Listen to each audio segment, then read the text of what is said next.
नमस्कार दोस्तों, मैं राजकुमार मौर्य प्रखर इंडिया यूट्यूब मंच पे आपका स्वागत है। 2024 के लोकसभा चुनाव के बाद उत्तर प्रदेश की 10 विधानसभा सीटों पर उपचुनाव होने जा रहा है। सभी की निगाहें टिकी हैं समाजवादी पार्टी किसे अपना प्रत्याशी बनाएगी, भारतीय जनता पार्टी किसे अपना प्रत्याशी बनाएगी। आज मैं लेकर आ चुका हूं कटहरी विधानसभा सीट, जो अंबेडकर नगर लोकसभा सीट के अंतर्गत आती है, जहां से विधायक थे लालजी वर्मा।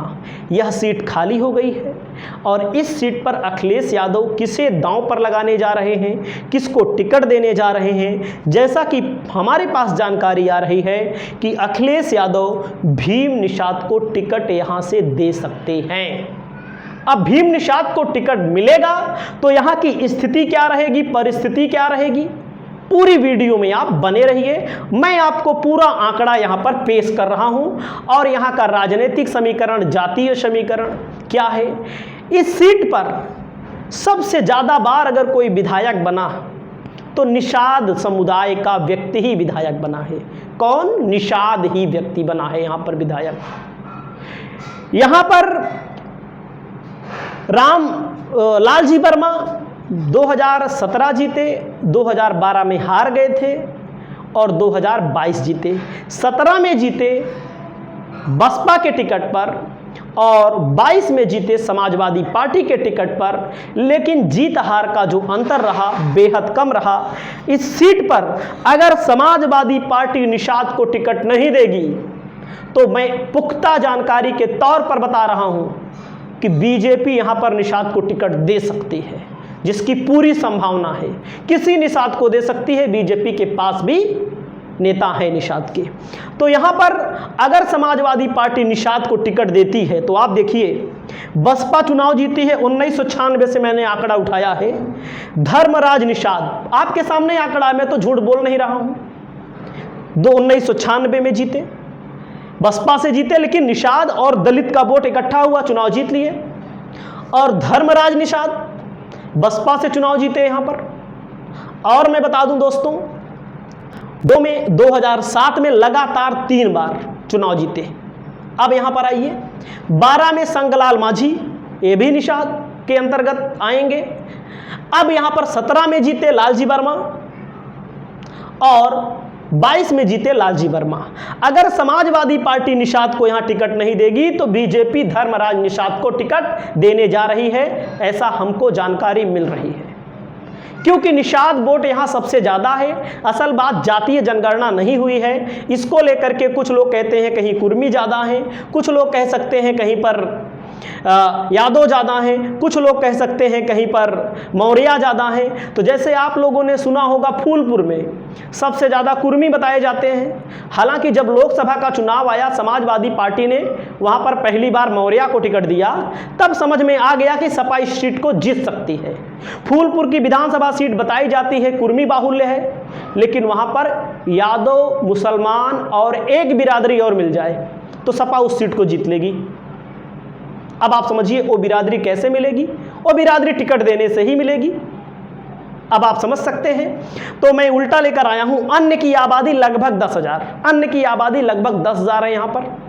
और यहां पर जब हम आएंगे दोस्तों, चौहान 3,000 है। पूरा आंकड़ा देखिएगा आप, यहां पर पूरा आंकड़ा मैंने प्रिंट किया है, लिखा है अपने हाथों से। लोहार यहां पर 4500 के करीब में है, 19-20 आगे पीछे हो सकता है। निषाद सबसे ज़्यादा 62,000। यहाँ पर समझिए, 2022 में चुनाव हुआ था, बीजेपी नहीं लड़ी थी। निषादों के वोटों के जरिए बीजेपी ने संजय निषाद को दांव पर लगाया था यहाँ पर। हालांकि बहुत कम वोटों के अंतर से संजय निषाद की पार्टी चुनाव हार गई थी यहाँ पर। तो आप समझिए, निषाद यहाँ पर 62,000 है, आप समझिएगा। और यहाँ पर बनिया 2,000, पासी यहाँ पर लगभग 1,200, दलित यहाँ पर 87,000। आप सोचिए, दलित और निषाद मिल जाए ना तो चुनाव जीत लेंगे।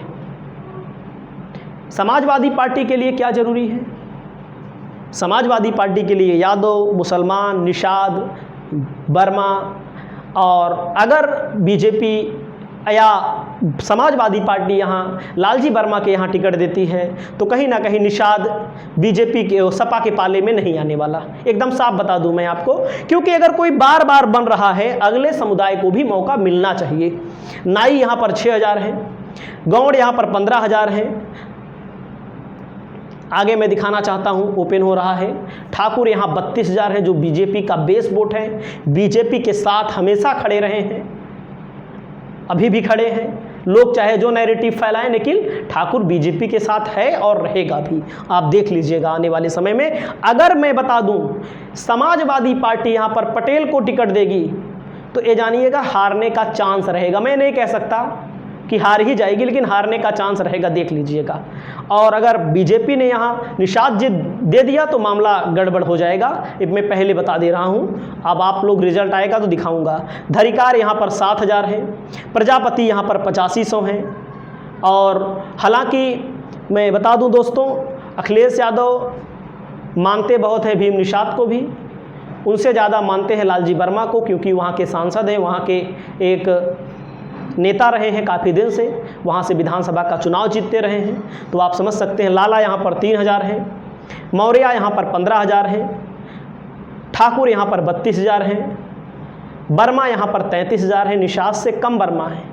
अब आप समझ सकते हैं यहाँ पर। और अगर लालजी वर्मा के ऊपर जिम्मेदारी रहेगी तो वर्मा का वोट दिलवा भी सकते हैं, लेकिन निषाद का वोट भीम निषाद नहीं दिलवा सकते। जब अगली पार्टी का निषाद प्रत्याशी रहेगा तो क्या करेंगे।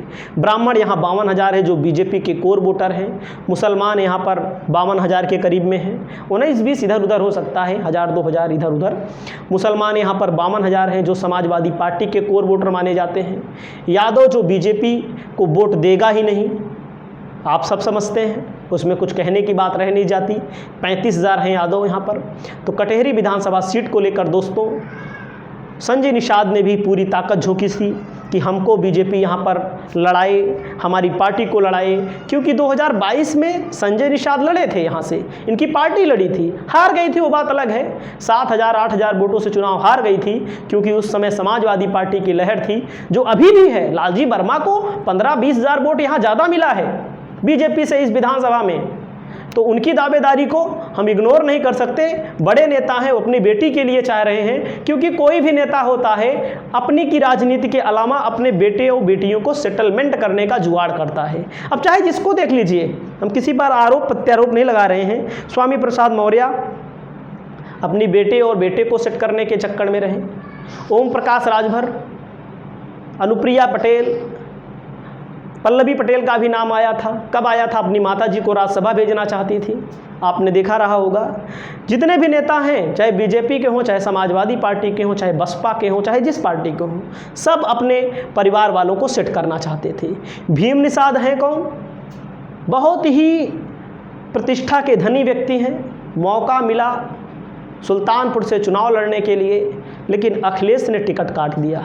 और जो रामभुआल निषाद सुल्तानपुर से मेनका गांधी को इन्होंने नहीं हराया है, लिखित तौर पर तो इन्होंने हराया है, लेकिन पूरी पृष्ठभूमि इन्होंने तैयार की थी।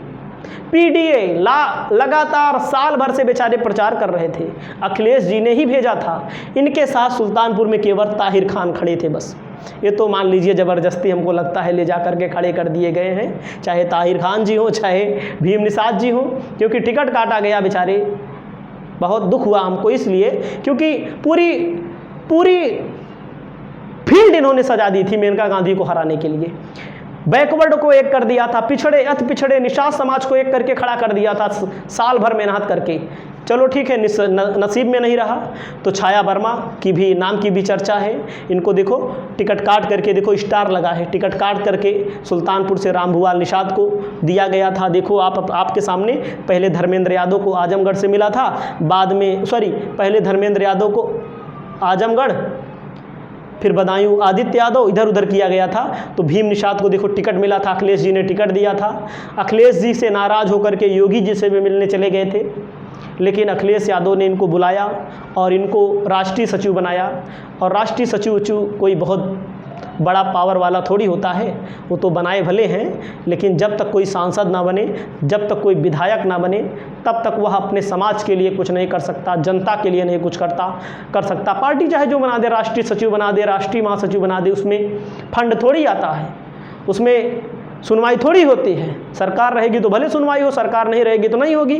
तो हमारी जो आकांक्षाएं हैं, हमारी जो इच्छाएं हैं कि वो भीम निषाद को टिकट मिलना चाहिए। हालांकि क्या होता है आने वाला वक्त बताएगा, लेकिन यहाँ से भीम निषाद लड़ेंगे तो चुनाव जीत जाएंगे। नमस्कार।